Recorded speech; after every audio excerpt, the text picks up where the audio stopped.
Cette communication du préfet de Pointe-Noire, Pierre Sébert Iboko Onanga, à l'allure d'un cours magistral, a permis au numéro 1 de Pointe-Noire de rappeler aux administrateurs maires, secrétaires généraux et autres cadres évoluant à la territoriale les principes fondamentaux qui régissent la territoriale au Congo, ce pour un bon fonctionnement des institutions, tant à Pointe-Noire que dans la communauté urbaine de Tchambanzassi.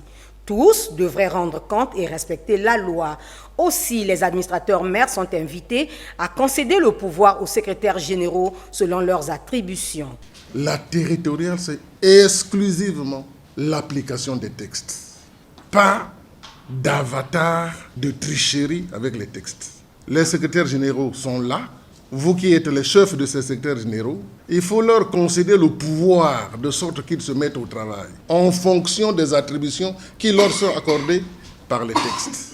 Le préfet a pour l'occasion invité les membres du conseil départemental et municipal à la promptitude dans le transfert des comptes rendus. Au niveau de la mairie, au niveau du conseil départemental et municipal, là aussi, le secrétaire général, c'est le premier niveau de contrôle de légalité. Vous pouvez prendre votre texte au niveau du cabinet, mais de grâce, il faut toujours le soumettre à l'attention du secrétaire général qui apprécie l'opportunité de ce texte ou pas, qui apprécie la concordance du texte avec la loi. Les comptes rendus doivent être transférés à la tutelle en temps réel parce que ce sont des actes à transmission obligatoire. La question des avancements qui fait couler beaucoup d'encre a été également abordée par Pierre Sébert Iboko Onanga.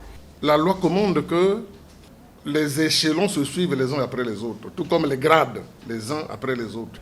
Mais vous ne pouvez pas prendre quelqu'un qui est en C pour l'envoyer dans une école de formation de sorte qu'il sorte en A1 ou en A2. Ce n'est pas possible. Quand vous faites comme ça, vous tombez dans les travers. En ce qui concerne l'assainissement de la ville, le préfet pense... Quand les fonds arrivent, donnez-en suffisamment aux maires d'arrondissement. Il faut faire qu'ils soient mis à l'épreuve. Et après, vous passez contrôler.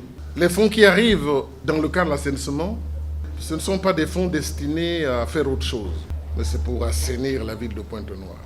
Là aussi, je passerai dans vos arrondissements. Je me rendrai compte de ce que vous tenez bien votre arrondissement ou pas, surtout que les moyens arrivent quand même de temps en temps. D'ici là, un contrôle de légalité à dimension pédagogique va être instauré pour mieux apprécier le travail qui se fait à Pointe-Noire. En somme, tout tient au respect strict de la loi. Les responsables municipaux sont invités à faire le travail pour lequel ils ont été nommés.